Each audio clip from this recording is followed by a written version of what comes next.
Hello Gunners, welcome to another video, and we actually have some major breaking news regarding Arsenal. We have tabled a bid for Christian Norgaard of Brentford. David Ornstein, beside me as he has said, has stated that Arsenal have quite an interest in him amid the Thomas Partey exit. So we'll be just talking about him, talking about what he brings to the team and how good he is. I think it can be a very, very smart signing, so it's very exciting to talk about it. But before I begin, if you are new here, please hit the subscribe and the like as well. It'd be greatly appreciated. But let's get straight into it. Where does Christian Norgaard play? How old is he? Okay, he's 31 years of age, plays for Brentford in the Premier League. I think we all know that. But he can cover two positions: central midfield, which is slightly higher up the pitch, and defensive midfield, where he often can operate in a three-man midfield, in a pivot. Don't often see him as just a sole DM in a midfield system, but he can play with somebody next with him as well, which is always a good thing, and what Arsenal do anyway. We have Zubamendi and Rice, Partey Rice. He can be one of those two positions because he's actually quite an interesting profile. And if we get onto the profile, Christian Norgaard, he likes to be a progressive player. He's not one of the best progressors in the world, but he can play those forward passes and be quite effective. And this module actually shows you that. If you see where the blue arrow is, Christian Norgaard is right up there with some of my favourites. Agume is there. Locatelli is very high on the list, showing he's one of the best. But he's in that category of midfielders who progress the ball really well.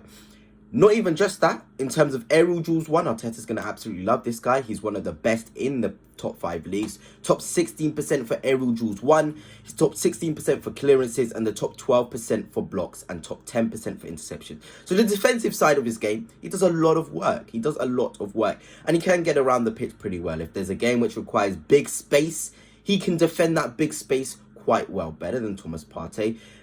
And I know a lot of people are going to be like, oh, okay, we're signing a 31-year-old. Let's get a younger profile. Yes, that's the dream for me. I'm not just going to say, oh, Norgaard's world class just because Arsenal are linked with him. I'll say Norgaard is a great piece of business in the context of replacing Thomas Partey. Because obviously replacing Partey with a younger profile is going to take 25+ million. Arsenal expected to keep Partey. He's wanting to go. So in the context of, okay, who can be a cheap, reliable 2-year option whilst Thomas Partey leaves the club, Norgaard comes under it. And you can also see the statistics. Non-penalty XG is very, very good. And he likes to score goals. He likes to be in the box. But before I do get on a little bit, I want to say a massive shout out to Dragon Jersey, who are sponsoring this video. You can get 10% off football kits if you use code Fanatics. They're very, very good. They provide Arsenal kits if you want some to give to your family as well. It's just a very, very nice company which provides kits. And I'm very thankful that they keep on sponsoring my videos. But let's keep on going. In terms of, again, shots total, assists, he's quite good in the opposition box as well. He wants to be a presence there. He wants to be a player of importance, and you need that player. He wants to take responsibility as well. He's a captain for a reason, and I like that. I like players who are willing to put themselves about in different phases of the game, even though they know that they can be quite limited as a player. It's all about the mentality to get into those zones and be impactful. That is in itself can be enough to be a game-changing thing. And if we do look at those goal statistics and assists, he had 10 GA and 35 last season, one of the most productive seasons for Brentford since they've come up. In the 21-22 season, 7 GA, he had 4 GA. So this is a player who can contribute in the opposition boxes. We talk about Mikel Merino.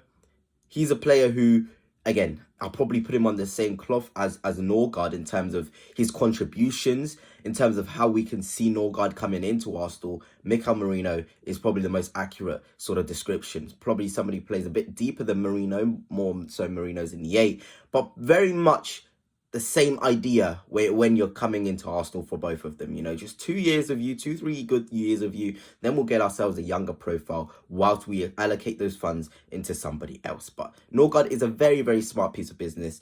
9 million, I think it will take more than like a 10, 11, 12, maybe 13 million pounds. I don't see it being that expensive considering how old he is. But this is a player who can certainly sort of make an impact. And if we're looking at him against us, to be honest, it's quite funny. Gabriel Martinelli, I remember the game at the Emirates Stadium, he made an absolute horrific challenge on him. All the Arsenal fans were upset because it was before our big Champions League game. We needed Martinelli and he lunges in. He's very tenacious and he likes to get involved in those duels as well. That's one thing about him. Rash is not a term I would use for him, but snappy, like I said, he's courageous. He really wants to be involved in those duels. It's quite impressive, to be honest. If it doesn't work, it looks, ooh, what you doing, Norgaard? If it does work, it looks, okay, fair enough, fair enough. Anyway, let's get on to a bit of extra news, actually, whilst we're here. Kepa, here we go to Arsenal. It is a done deal. Fabrizio Romano has said it, which is obviously a positive thing. We got the backup goalkeeper done. Is it inspiring? No. Is Norgaard inspiring? No. But are they good players within the context of Arsenal needing to spend more money in attacking areas?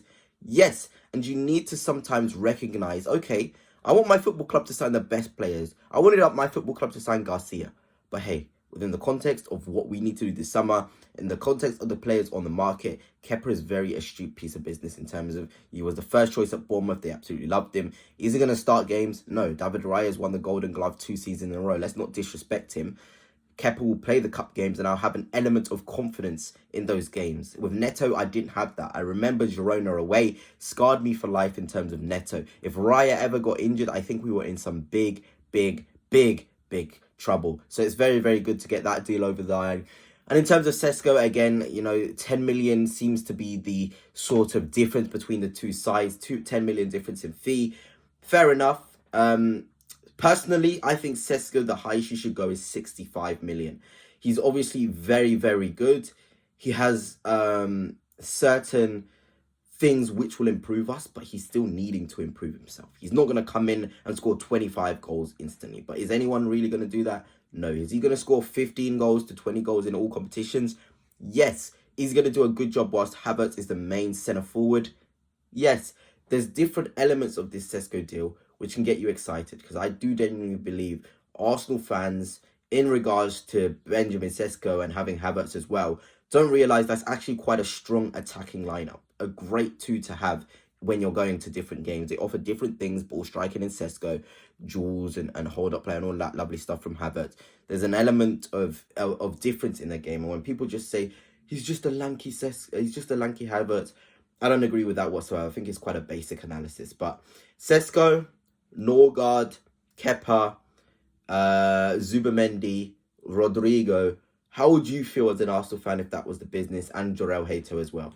So let me redo that again. Jorel Hato, Sesko, Zubamendi, Norgaard, Kepa, and I'm definitely missing some, Rodrigo. So how would you feel as an Arsenal fan if that was our business? Would you feel confident? Would you feel happy? Would you feel, okay, going into next season, we are now title favourites? Or would you feel, oh, have they really raised that level of the squad? For me, I feel like they have raised the level of the squad. Zubamendi in itself does that. Jorel Hato with Rodrigo as well is a very good duo in terms of maximising each other's best abilities and attributes. So overall, it can be exciting, gunners. But anyway, that's it for now. Hope you have enjoyed. And on to next time. Peace.